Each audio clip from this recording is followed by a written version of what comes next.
Are there any studies? This is from Bev. She messaged us on Facebook. Thank you, Bev. She said, are there any studies to support my investment in a vibration plate? Since we're seniors, are there benefits or cautions? That is Bev. Thank you, Bev. Vibration plate. I've seen those online. I've never stood on one. They look fun. Yeah, it seems like there's some evidence to suggest that they're doing something. Mm-hmm. It's just to the extent at which it can improve things like flexibility, mobility, actual strength outcomes. That's what, that bone density, those sorts of things are where it's a bit more controversial. So, I think the first thing to look at is like, what's even happening with one of these? So sometimes they're just we know them as like whole body vibration plates or vibrating plate machines, whatever you want to call it. It's designed to just stimulate the musculature of the body through mechanical vibration. So they can sit, stand, whatever on one of these plates. And it just vibrates. Yes. And there's various speeds and intensities. And then, there's hopefully a response at the end of doing this. So depending on where you look, you've seen people claim that they've lost weight doing this.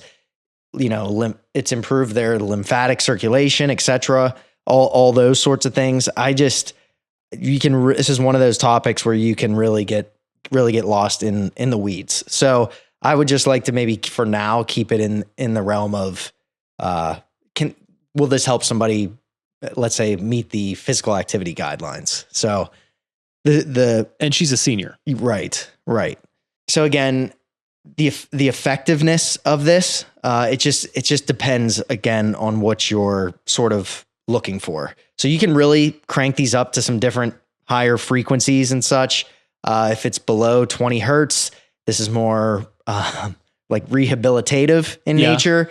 If you ramp it up above that, greater amplitude, you can, this is where you see more of the, hopefully the benefits in musculoskeletal strength and, bone density and those sorts of things.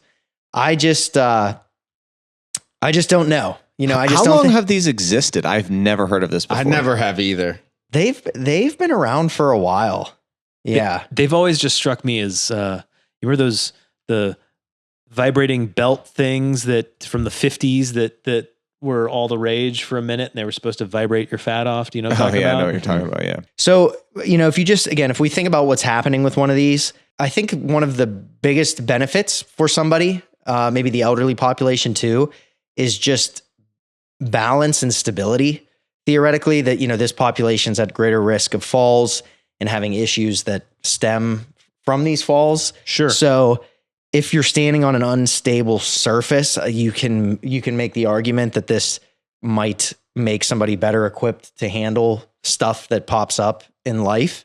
But again, if we're looking at, comparing this to traditional resistance training, cardiovascular exercise, there's just nothing that shows that this would be better than such an intervention. So if we look at Bev's question, if she's coming from a place where this is her entry point and, she's willing to spend the money to do something like this to start, then I think, hey, knock yourself out. Just knowing that this is more of a tool in the overall picture of physical activity. So if the goal is to increase stability and strength and musculoskeletal density, if I hear what you're saying, mm-hmm. Sure, fine. Maybe this is a good place to start, but this is not the place you want to.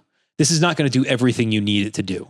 Definitely. Yeah, it seems like one of those questions where, again, I'm reading too deep, but this type of question is like a vibration plate. I would like to do that because working out and exercising is hard. So will the vibration plate take the place of those things, right? I mean, that's what I hear too. That's what I hear. Yeah. And I think it's like Dante said, it's a nice adjunct tool.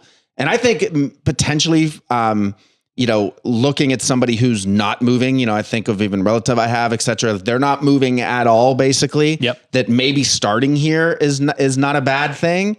At least it's something to get even just from the blood flow aspect, the stability, getting used to, standing if there's any mobility and walking issues. But yeah, I just think it needs to be an adjunct or a start. It's not that solution. It's not the replacement. Yeah. Exactly. The only reason why I asked about how long they've been around is because I don't like how much data can you really, or trials or tests can you really have? It hasn't existed that long. And I was curious too. I mean, you can get one at Walmart for $60 and you can get ones that are upwards of $2,000. So, the 60, ones that are $60, $100, that investment may be, certainly a lot less. That could be, the starting to move up, and I don't have all those details and really what the difference is, but you always have to weigh a cost benefit too, literally in this case of cost, and where are you going with that? So it's reasonable.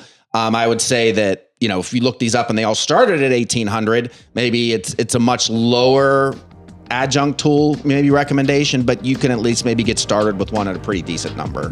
Fair enough.